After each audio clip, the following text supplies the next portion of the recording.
Today marks what would have been the 10-year wedding anniversary for me, 32M, and my ex, 31F. We met in middle school, began dating in high school, and got married shortly after college. We have 3 kids together.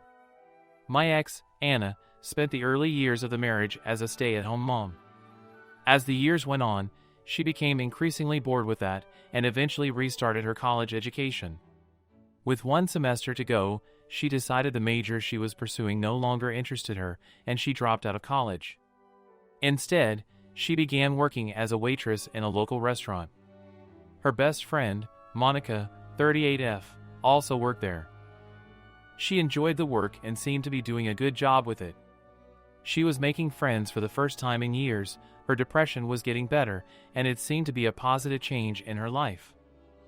I work full-time, and with the well-paying serving shifts taking place at night and on weekends, I took on additional responsibilities at home so she could work those shifts. I adjusted my work schedule to have more flexibility for taking the kids from school or to be home with them on random days off.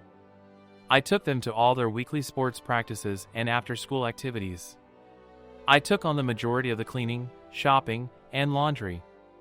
Anna had some tough years with depression, including 1 known suicide attempt, so I was happy to take on more familial responsibilities if it allowed her to pursue something that finally provided happiness. After a few months working at the restaurant, Anna became close friends with a few female coworkers. Around the same time, she also started telling me more about her work stories with Dan. Dan was a 24M line cook at the restaurant. At first, they were normal work stories.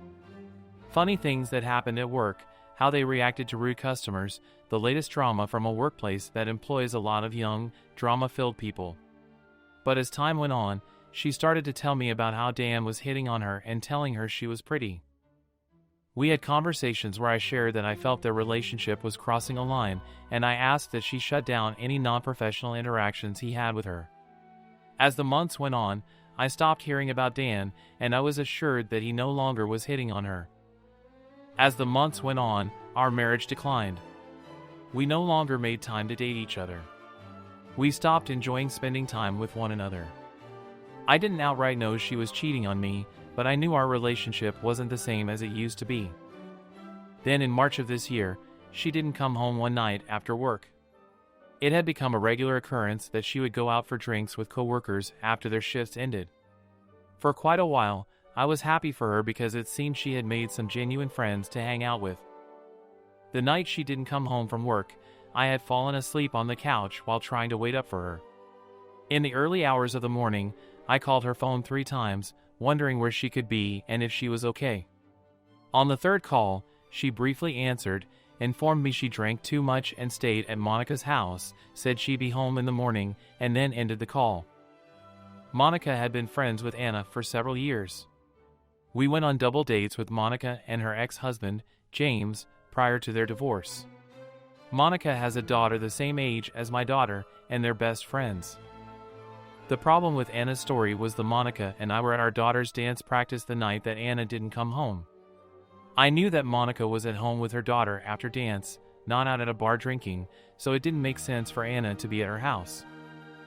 I resolved that I'd talk to Anna about it tomorrow and try to get some sleep before the kids would wake up in a few short hours.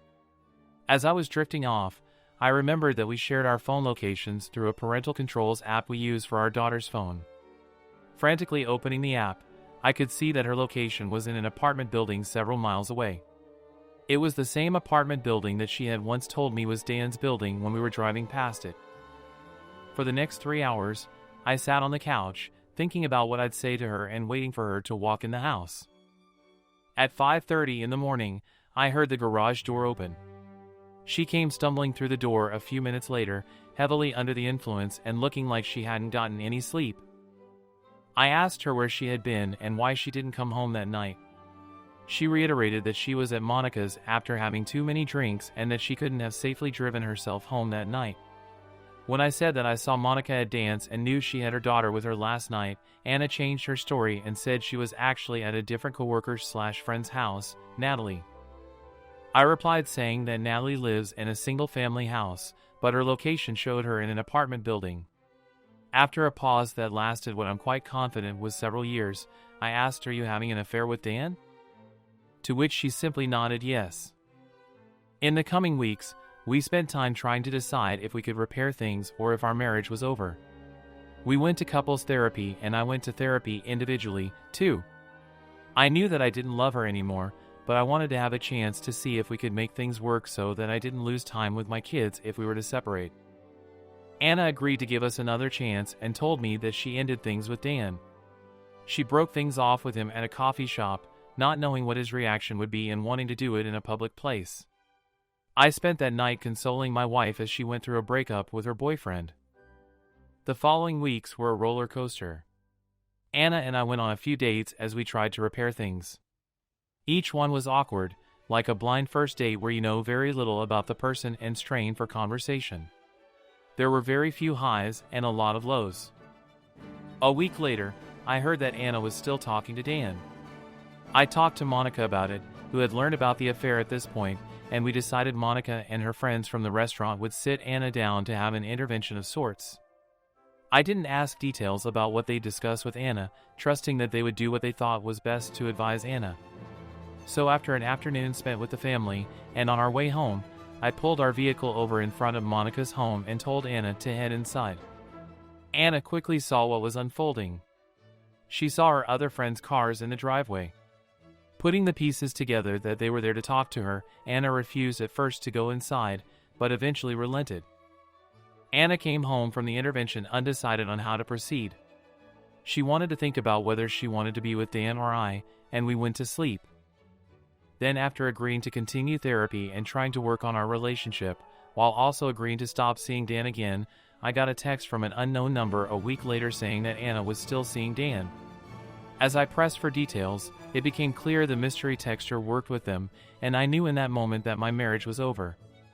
I had had enough with the lying, cheating, and deception.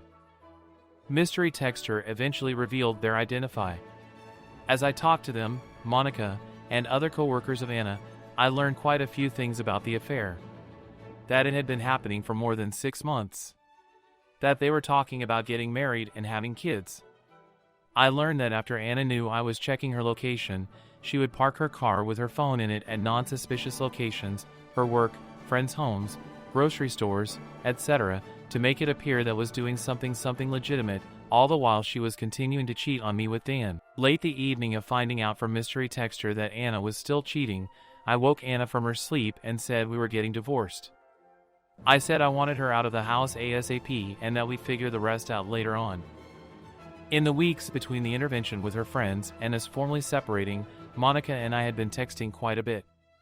All of our texts were about getting advice from her on how to talk to Anna about things, or Monica sharing with me confirmation on days that Anna was working, so that I wouldn't assume Anna was lying and hiding her location by parking at work. The entire conversation stayed within the bounds of me texting my wife's best friend for advice on how to repair my marriage. Following the decision to separate from Anna, I joined a few dating apps. Initially, it was to show Anna that I was serious and moving on, despite my head not being in any place to actually date someone new.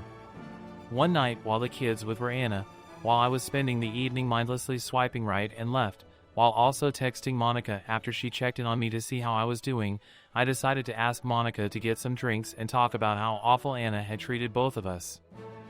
Throughout the affair, Anna had spent a lot of time lying to Monica and lying to me about being with Monica when she actually wasn't, and Monica was hurt by that. The evening with Monica went great.